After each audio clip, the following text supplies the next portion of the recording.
All right. Okay. So you are using. I don't use Alpha 5 anymore. So these are all from my library, and I wanted to post this as a continuation of my blog. So here is the example. Suppose you have a dialog called UX in alpha terms, and you want to submit it. When you submit it, it can take instantly action, or it can take some time to get action done.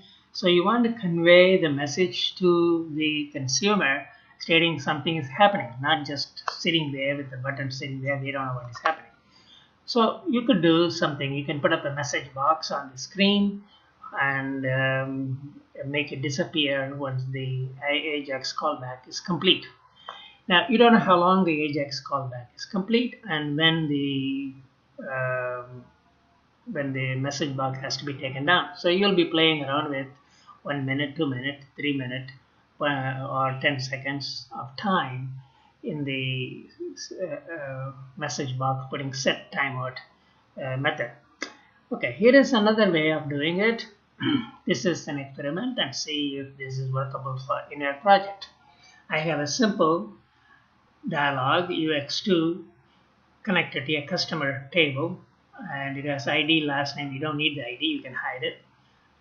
ID, last name, first name, street, phone number, submit button, reset button. So these are the modification I'm going to do. Number one, we're going to go to the property and select the property, and when the property comes, here it is a head section tag, you can see, and click the button to edit it, and then when it comes, add a link to the CDN for Max CDN for Bootstrap for font awesome CSS. So we are going to use a spinning wheel to say to the consumer something is happening. So here it goes, we're done. Next, go to the control and the submit button. On the button text, you create a span and call that anything you want. I call that my name. Span ID GG submit button, submit text and then span. That's all you need to do. And then when you click the submit button, there should be an action, and the action is going to do the following. We're going to get the document get element by ID GG.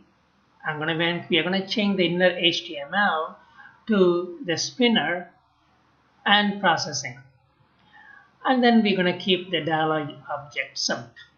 That's what we're going to do. That's what this was originally is there. We're just going to add this. The document get element by ID and then change it to spinner and processing. And then go to the client side, look for after AJAX callback complete. And the complete action, I'm going to add document get element by ID, GG inner HTML, what it was originally. Submit. So I'm going to do that. So let's take a look at the live preview on this.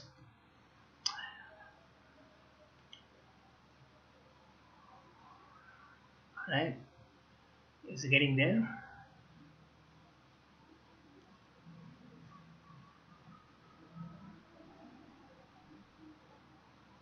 Takes a little time. Here it is come. Okay. So I'm going to have my name. I'm purposefully not adding the ID because I don't need it. You can hide it if you want. This is a demonstration, so it is not meant to be exact what you are doing. And okay, so we're going to submit the button. So watch this submit button. So we're going to submit, click on it. When you click on it, see it goes into processing, and then when the record is added, it becomes submit again. So this is all well and good. Is it workable in a tabbed UI interface? Yeah, sure it is.